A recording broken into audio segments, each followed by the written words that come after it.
Welcome back to Good Day Atlanta, 9:45 now. We're diving into the art of pickling now. Canoe, a restaurant on the Chattahoochee River, has been a fixture in Vinings for more than 20 years. And Chef Matthew Basford is here showing us how to make a seasonal hot sauce and also the secret to perfect pickling. And I love what you said. We were talking about the rain coming down. He said this is the perfect day for a little pickling. So we're glad you're here today. Thanks for having me. Thanks for coming in today. I don't know the first thing about how to pickle. So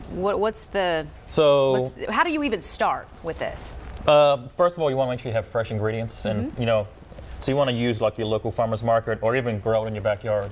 And so today we're going to feature jalapenos, which are very easy to grow in Georgia, and zucchini and yellow squash. So we're going to do a hot sauce, obviously with the jalapenos, and then we're going to make bread and butter pickles with the zucchini and squash. Great, okay. So it's a little bit different, but it's still, people are understanding what's going on. You mentioned this is good too because you might have a lot, especially if you grew it yourself, you probably had a lot of extra. Yeah, there's only so many squash you can eat throughout the week. And so this way you can pickle it, can it, and then you can have it, maybe come Christmas time, you can have it with a cheese board, or, you can eat the hot sauce. There's nothing better than homemade hot sauce. So let's get started with that. So with the hot sauce, it is a process. So on a nice sunny day, you want to leave your jalapenos out in a nice sunny spot for about 2 or 3 days, and they will slowly wilt a little bit, and then you'll take the stems out, take the seeds out, and then you'll process it in a food processor. Okay. And so you get like a mash effect.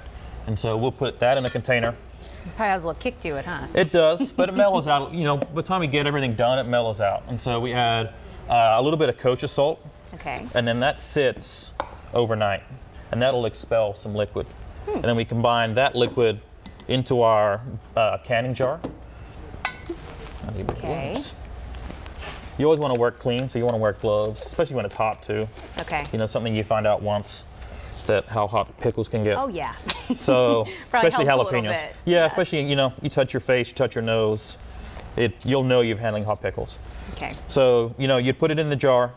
You'd have a little bit more liquid than we do right now, and then you would just top it with some kind of bottled water or spring water. You don't want to use tap water. Tap water has chlorine in it, and it will kill the natural bacteria that you're trying to process to help ferment. So that's pretty important. Yeah, so you don't have to use Fiji, but you want to use some kind of distilled bottled water. And then that sits for 2 weeks on a shelf.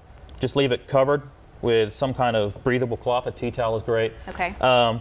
And keep an eye on the water level. Make sure it's always covered with water, and it will just sit there and ferment for about 2 weeks. You can leave it for as long as you like. So this isn't when you put the cap on. Not yet. No, not yet. This is just this is the start process. Okay. So we're going to go and pretend that it's been there for 2 weeks. It's all fermented. It's got some nice development of flavor. And then we just make our hot sauce base. So this is kind of like a Tabasco Texas Pete mixture. So you'd have your hot sauce mixture, and then you'd put your vinegar. And if you want to pass me the brown sugar, we use rice wine vinegar, a little bit of brown sugar, and some whole garlic cloves. Okay. You'd bring that to the boil. You'd puree it all up, and then you'd can it then.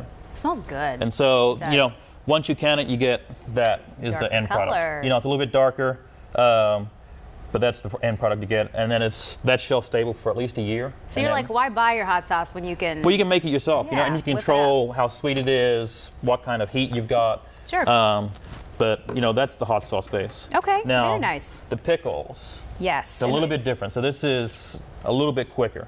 Okay. It still takes a little bit of time, but again, so we're going to use zucchini and yellow squash, and we're making bread and butter pickles.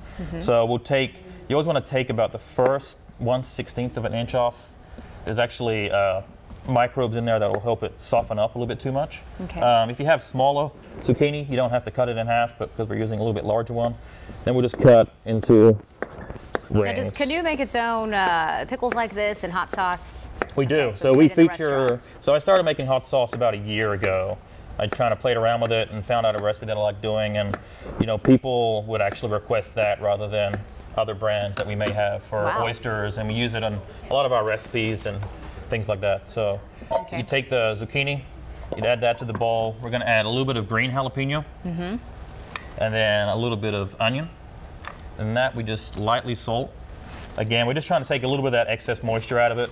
It helps bring that like I said, that moisture content down, so it's going to be a little bit more shelf stable. It's also fresh. I mean, is. It's nice to not have to go into the store to buy these things. It is, and then and you've got it. It's great for Christmas gifts. Oh yeah. And people love anything homemade is always going to taste a little bit better. So that sits for about an hour and a half. Okay. And then we make our pickling base. So I use apple cider vinegar, just because I like the little bit of sweetness that comes off of it, but it has that acidity to it. Okay, we're just about out of time, so we might All right. have to So you put skip apple ahead cider, a little bit. a little bit of sugar, and then you've got your spices. So we use mustard, turmeric, a little bit of chili flake for some heat, and then celery seed. Oh, okay. Just a little bit different. That would all come to the boil. You would do the same process. So you'd put the zucchini and squash with the onions and jalapenos into the jar after you've rinsed it off, and then pour the pickling liquid on top. And then you'd use your jar pickup, which allows you to pick up the jar when it's all topped, and you just add it to your water. Okay. So, I wondered what that thing was for. And then you'd boil it for 10 minutes in boiling water, and then turn it off, let it sit for 5 minutes, take it out, and it'll be nice and You settled. end up with that finished you product? ended up with this finished product. Nice. So. Okay, there you go. I know it's a lot of steps. It can seem like a lot of ingredients, but Chef Matthew Bassford is helping us out, though. You can find the recipe for the hot sauce and also these bread and butter pickles by heading to the Fox 5 Atlanta app. Everything you need to know from this Canoe recipe is there. Just look for the viewer information story. Thanks so much for coming in today. Thank you. Pretty interesting. Pickling 101. There you go. Coming up next.